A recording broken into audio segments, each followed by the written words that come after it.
Preparing for your first trip to Thailand in 2024. Everything you need to know. This is a step-by-step. This is a cheat sheet from the very beginning. As soon as you get off the plane at the airport and you need to connect to Wi-Fi, all the way through to what bus you need to catch to come to Pattaya or Jomtien, where best to exchange your money, not at the airport. How to get a SIM card without paying through the roof. I've got a laundry hack for you. Come and see Tip. Tip will do all your laundry. She presses and folds everything. I will compare the 4 tiers of accommodation, from basic guest house to middle of the range hotels to flashy condos like Copacabana to those 5-star sprawling resorts. I'll show you where to hire the cheapest, best value scooters in all of Pattaya. These are trade secrets that have taken me over a year to build up. I'm giving you my contacts. Tip, are you married?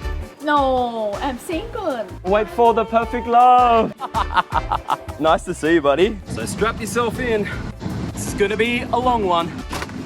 Let's go. Once your plane has touched down, you can access the Suvarnabhumi Airport Wi-Fi as soon as you're inside the terminal. If you're a resident of the US, the UK, Australia, Canada, New Zealand, or Europe, then you're visa exempt, meaning you can have your passport stamped as you enter and you're permitted a tourist stay upon your arrival. For 700 Thai baht, the phone stores inside the terminal will put a new SIM in your phone. Alternatively, this can be done outside of the terminal in a phone store for half that price. The next big decision is how you'll vacate the airport, by train, bus, taxi or private car. If you're travelling to the centre of Bangkok, the fastest and cheapest way to get there is to use the airport rail link, which has a station inside the airport terminal. If you're travelling to Pattaya or Jomtien on a budget, the Suvarnabhumi to Jomtien bus service is only 250 baht or $7 US. Discussing accommodation, I'm going to use Jomtien Beach as an example, and we'll take a look at the 4 tiers of holiday accommodation options, starting with guest houses. Happy Vikings and Boho are 2 smaller beachfront guest houses. A standard air-conditioned room costs around 25 Australian dollars per night. There's pros and cons to the guest house, right? So half the time you have to enter through the bar, which means it's a little bit public. The prices may fluctuate with high season and low season, but generally it hovers around the 1,000 baht per night mark, or about 25 US, under 40 Australian dollars. Stepping up to the second tier, I'll use Dvaree. Dvaree on Jomtien Beach is, in my opinion, a 3-star hotel, and it's a great example of what you can get for around 100 Australian dollars per night. Basic air-conditioned rooms with beach-facing sea views and 2 large communal pools. In this price bracket, it's not uncommon to find some maintenance issues, such as one of the elevators not working, perhaps the hot tap in the shower is slightly corroded. That stuff really is part and parcel of visiting Thailand when you're not staying at those top-tier 5-star resorts. Copacabana is a recent and popular construction. It's not a hotel, but in fact a condominium with many permanent residents, and the most glamorous along Jomtien's beachfront. In order to book a room here, guests can peruse advertisements on the popular booking websites, then make arrangements for key collection with the owner or agent directly. Prices fluctuate with these condominium properties and can range from $50 US a night during low season up to $150 US during high season. There's no doubt that the rooftop pool is the standout feature of this property. Oh, I can't sit up there.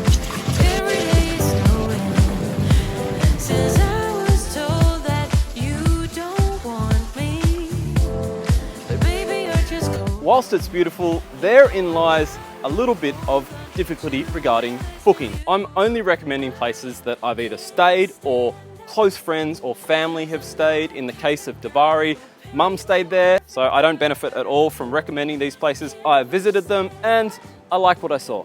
There's so many different owners and vendors advertising their condos on Airbnb. I like Copacabana, you know what you're gonna get, you know it's gonna be good. Selfie cup, gorgeous Russian girl. We're talking upwards of 3,000 baht a night. So now we're heading on around the corner to Jomtien Soi 7 to check out a new hotel, Mermaid, which has just opened. It's under the guidance, we'll say, of another Scandinavian man. Grand opening. Only 900 baht a night. So this really has only just opened. I saw the sign out the front. They're doing a 900 baht per night special. Let's go in and have a look. I hire a lifeguard soon. Lifeguard. We have to have a lifeguard because it's a 3-meter deep pool. In Thailand, they have a 1.5 meter, I think, or 1.20 pool have to be like that by law. So if it's deep like that, we need a lifeguard. This is your wife. This is my wife. She is a professional dancer, pretending not to be able to dance, and ringing the bell. And ringing the bell. That's Sky Bar. Yeah, real nice, man. I like this one. Yeah. This is how the pool will look like. Over there you will have waterfall on the wall, and then you will have the pool area out here. Whoa. The owner is my daughter, she's 4-year-old. She's actually the owner of the Mermaid. She's Thai, obviously. She is Thai. You have any room we can see? A room? We make only these two for fun. This is like a family who are on a low budget. So they have 2 kids, so they can sleep with their 2 kids in a small room, right? I think it was a fun idea. This is nice. Lower budget family room. Yeah, it's tight, but it's cheap. Right now it's around 2,000 for a night for 4 people now. The view, and the other side have view to the ocean, right? I buy for more soft, you know, this is important that you sleep really well. We also buy really soft pillows, and this one is really thick, softer, right? I can show you the suite. So the suite is here. Look, the bedroom, it's really nice, huh? So here you have your living room and a bedroom and the view.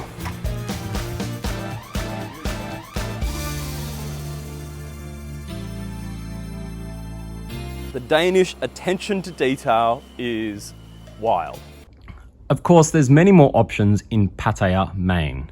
4- and 5-star hotels, including Hard Rock Cafe Hotel and the Hilton.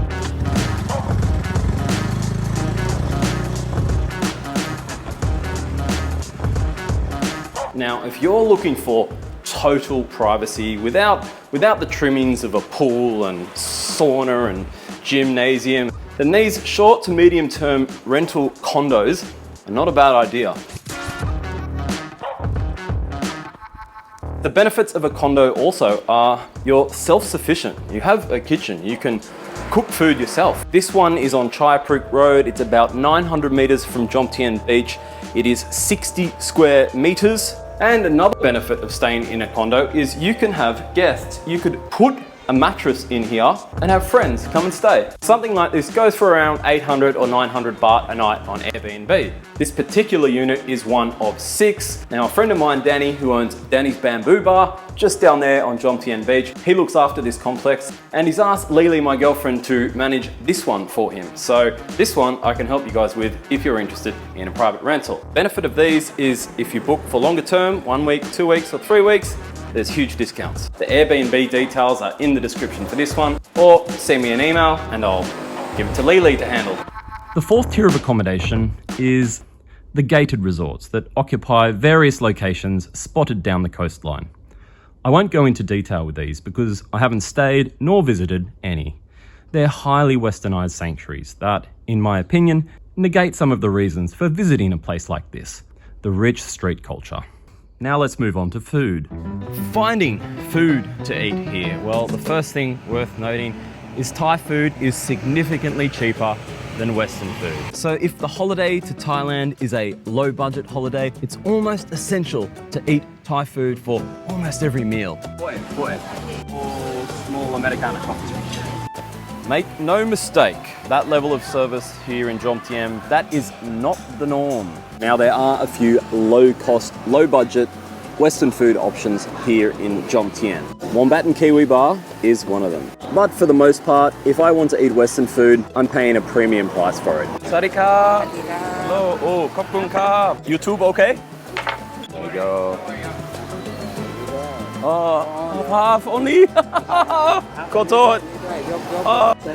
Okay, thank you. Tipping 20 baht, that's adequate. All done.